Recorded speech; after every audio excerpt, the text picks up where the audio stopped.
Hello and welcome! We are going to be learning a song from the movie Amelie. It is so beautiful and so much fun to play. So we've got it in the key of E minor. And our first shape with our left hand is going to be an E minor chord in root position.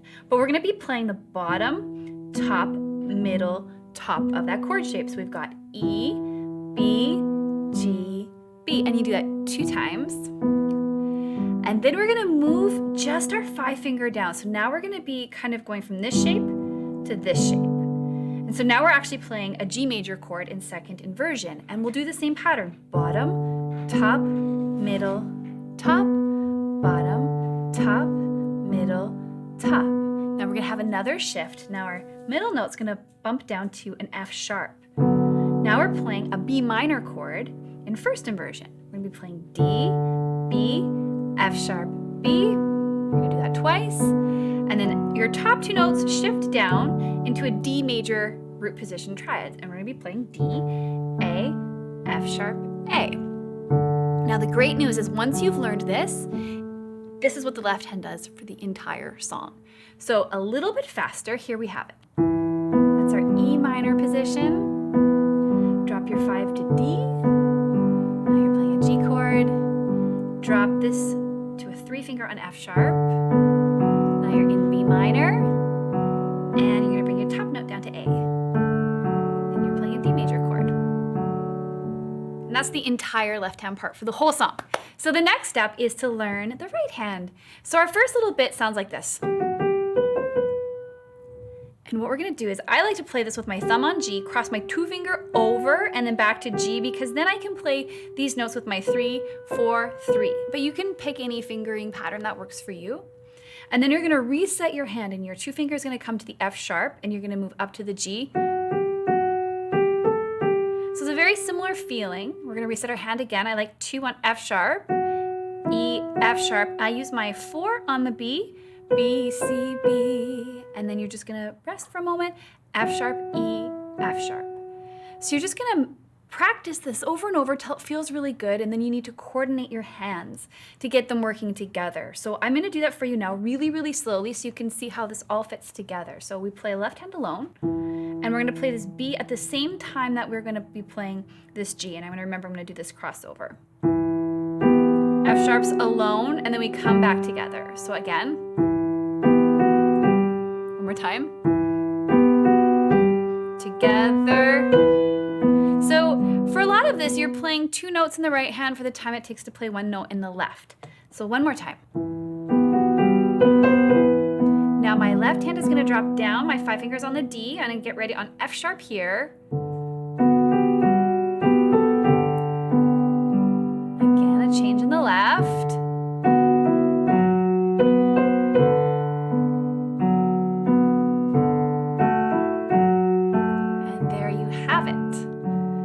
So easier said than done. Coordinating this takes a little bit of effort, a little bit of time. So if you don't get it right away, don't worry. Make sure you've got that left hand learned so well, it's kind of on autopilot so you don't have to think about it. Another thing you can do is print your music and draw little lines to connect where the notes are being played at the same time and when they're not. And once you have all of that, you can move on to the second section. All right, so let's take a look at the next section. Here, our right hand is not having to do quite so much. We're gonna be playing an E to a B, and we just hang out there. And then we're gonna be playing a D to a B. Again, we can hang out there. F sharp to B, and then F sharp to A. So when we put this together, we're lining our first note up in our right hand with our first note in our left hand this time. So together, and then you hang out there. 1 and 2 and 3 and 4 and 1 and 2 and 3 and 4 and 1 and 2 and 3 and 4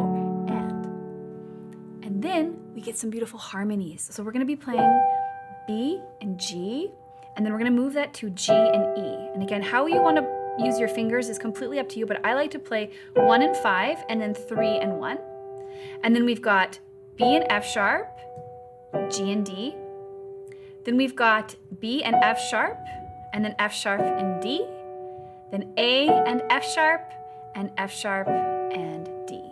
So together, 1 and 2 and 3 and 4 and 1 and 2 and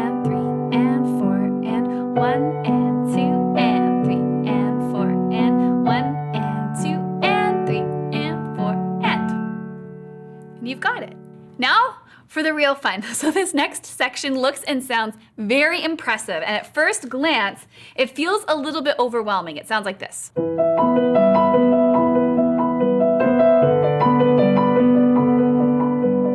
And it carries on like that. It's so beautiful. So don't run for the hills yet. If this looks intimidating, I promise you I'm gonna walk you through this. We're going to be playing B, E, and B in our right hand. So the pattern is simply 1 E and a 2 E and a 3 E and a 4 E. Everything is just these three notes. At the very end of that measure, you're gonna take your thumb and you're gonna play C and E instead of B and E. So we've got 1 E and a 2 E and a 3 E and a 4 E and a. Then you're gonna reset your hand for a new shape. This one feels very uncomfortable for me when I play it like this, so I don't like to play it solid. But if you have a really good rotation in your wrist, you can play B, D, B.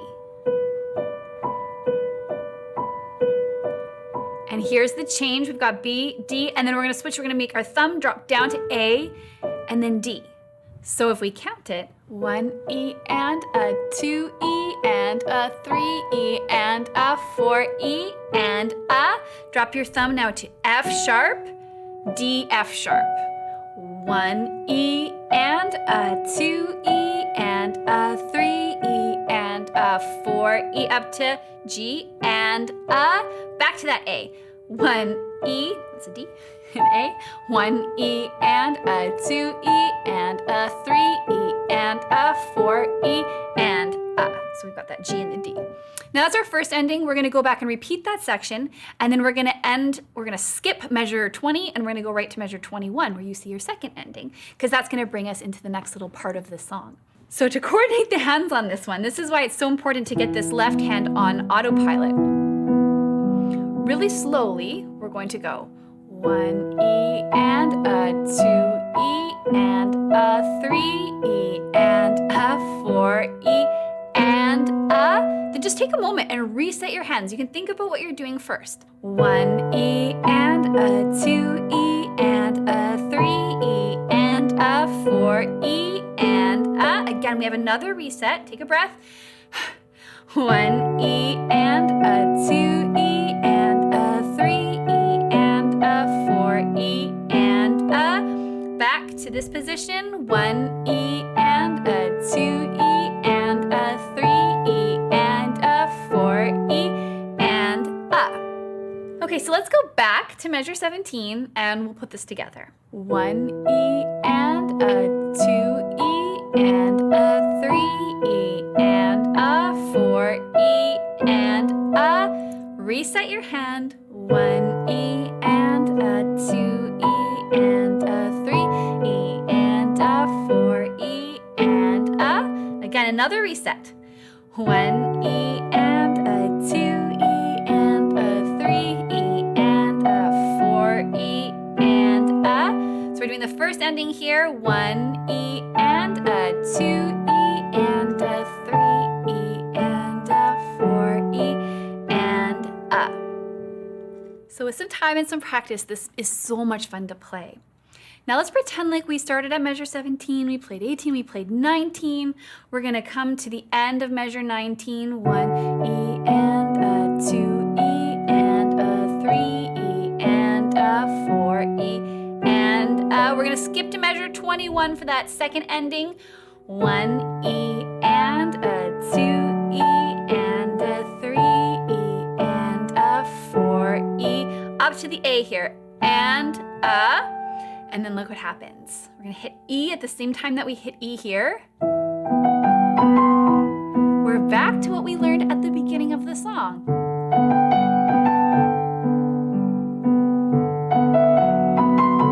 We're just an octave higher. And I'm gonna pause there because that just repeats itself. One octave higher, so instead of playing down here, we're playing it up here, but the melody is the same. It's so pretty. And it carries on exactly as it did in the first half of the song, everything an octave higher. So just take a moment because you have now done all the work you need to play this entire song. Now the only new thing to learn is the ending of the song. So you're gonna end up basically repeating the whole thing, except your right hand is playing an octave higher. And when you get to the end, let's pick this up at measure 40. We're gonna skip ending 1, we're gonna go right to measure 42, ending number 2, so we can learn the outro for the song. We'll start in this shape here, F sharp, D, and F sharp. 1 E and a 2 E and a 3 E and a 4 E and a, all the way to measure 42 here. Reset your hands. 1 E and a 2 E and a 3 E and a 4 E, and we're gonna move down to G here, playing a first inversion E minor chord with an E octave in the left. And that's the song. So the last thing we have to talk about is dynamics and your final performance of this piece. So as you play this, imagine the story, whatever story you feel as you play through this. I don't know, I always think of little, like, this melody makes me think of like a butterfly almost. It's just something that's like flitting around. We do have dynamics written in here for you, so you can use those, but you can also add your own spin on them as well. A little secret for you here, because we've got this section that's moving quite quickly, you can use something called rubato. So you can kind of like play with time a little bit with, like, you kind of have a little faster moment and then you kind of dial it back a little bit. You can kind of slow things down as you get to the end, so you can reset your hand. You can use that to your advantage. So when you are playing it, instead of it being exact like this, 1 E and a 2 E and a 3 E and a 4 E and a, it can have a little bit more. Right? I'm really exaggerating here, but